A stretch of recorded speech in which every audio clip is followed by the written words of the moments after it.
What's up, everybody? Welcome back to the ZMAM show. Mike here. Sorry I missed last week with episode 12. I know there was a few things that went down, but I'm in the middle of a kitchen remodel. It has been a ton of work, and I am happy to say we're almost done with it all. But I'm not here to talk about that. I'm here to talk about episode 13 called Warlords. And I'll tell you guys, I really enjoyed tonight's episode, and I hope you did too. And I'll tell you why. Because it brought us back to that old school style of Walking Dead where we're meeting settlements and we're like, okay, are these guys good? Are they bad? I mean, I was literally on the edge of my seat for quite a bit in the beginning because I was just like, these guys look like they're no good. I mean, we even saw Aaron and Gabriel. They were like, I'm not doing that. I was loving Gabriel's responses. He's like, because your plan is shit and I'm not going in there to die, pretty much, and Aaron too. And, at first we thought that this guy, Toby, this guy he's kind of, he was really hyped and jacked and ready to go in. He's like, we're ready to change some lives and stuff. And I'm just like, mm-hmm. But, he kind of looked like just kind of a patsy, kind of like just random dude because Aaron was doing all the talking, this and that. We find out this dude's a CIA assassin, right? And they sent them in there to this apartment complex because Lance believes through his intel, which is probably crap anyways, that one of their caravans got hijacked and that they saw tracks going back to this apartment complex. Well, anyway, so they basically sent in this dude, Toby, who seems, like I said, like this just kind of patsy dude, kind of like, I'm just trying to do my job and there's nothing special about him. And this dude wipes like 3 or 4 guys in a room with a pistol, like lickety split. And I was loving seeing Michael Biehn in The Walking Dead. I love that dude anyways. Loved him from all the James Cameron movies and other stuffs too. But, he was playing what could have been a villain, but really they were just another settlement just trying to get by. And they were trying to vet these people. He kept talking about how like we invited people in before and they tried to get us killed, and he showed him a wall of heads back there, but everything was just, it kept us wondering like what is going to happen next. And I'll tell you, I did not expect what was going to happen, which is basically this Toby dude just going into full rage mode, killing all these guys, and then pretty much taking out all their sentries. And then next thing you know, he's interrogating Michael Biehn's character, which I think his name was Ian, and we haven't seen many of other people. And he ends up killing him. He ends up just straight up shooting him, and this dude's sick. I mean, clearly, it's a good thing that he probably left the CIA because I think it did a little too much damage up there in the brain. He was getting a little too much enjoyment out of it all. But like I said, from the jumping around points and so forth, and trying to understand what was going down, we find out that Jesse, who's the guy in the beginning who rode to Hilltop on the horse, he was the trainee that was getting worked out. Well, Toby gave the okay for one of the Commonwealth Army guys to shoot him, and ultimately killed him right in the end. But then we find out that Negan has been chilling with these people for a while, and this woman named Annie, who we saw with him, and so yeah, these people are just trying to get by. I mean, maybe they are religious, who knows? But it doesn't seem like they're really a threat. But it seems none of them know where these weapons, where this cache of weaponry that was stolen. I almost wonder if this is BS from Lance's point. Well, we're gonna find out, no doubt, in the future episode or two tops. But yeah, that Toby dude's just kicking people off the top of the roof. You're hearing them scream and fall to their death, plummet to the deaths. I mean, dude. This episode was hardcore. I really, really enjoyed it. I just, like I said, I was on my seat, edge of my seat, didn't really know what was happening. I'd love to know what you guys thought. Do you feel like this felt a little bit more like the old school Walking Dead that we're all used to?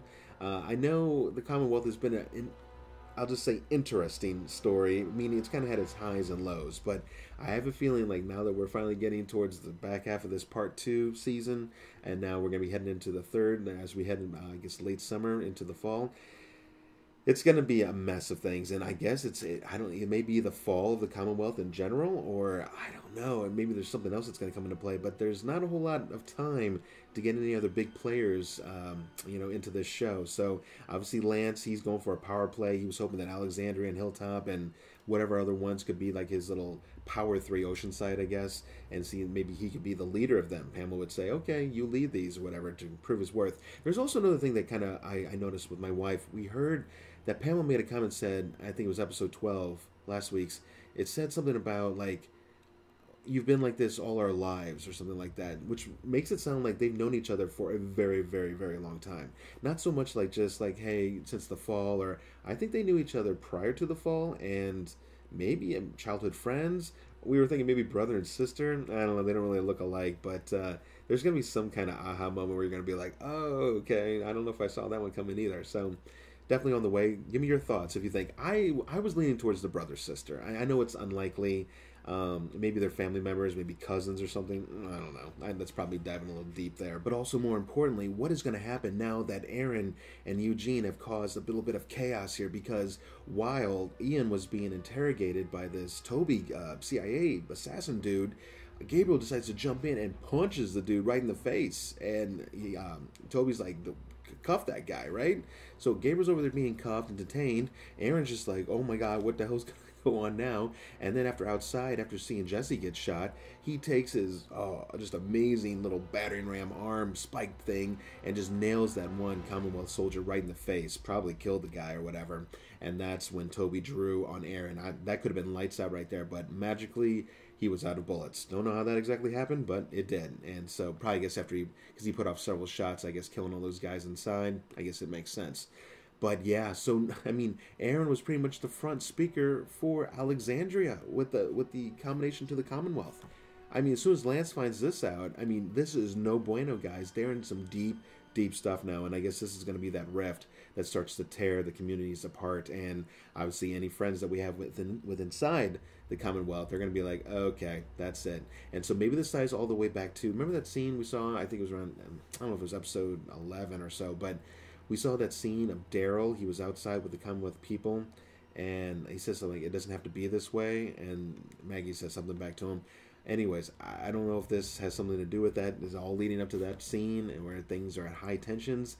But yeah, not good at all. And other than that, guys, yeah, I'm going to give this episode, honestly, I just really enjoyed. I'm going to give it a solid 9. It was a good watch. There was other players involved today, new characters like this Toby guy.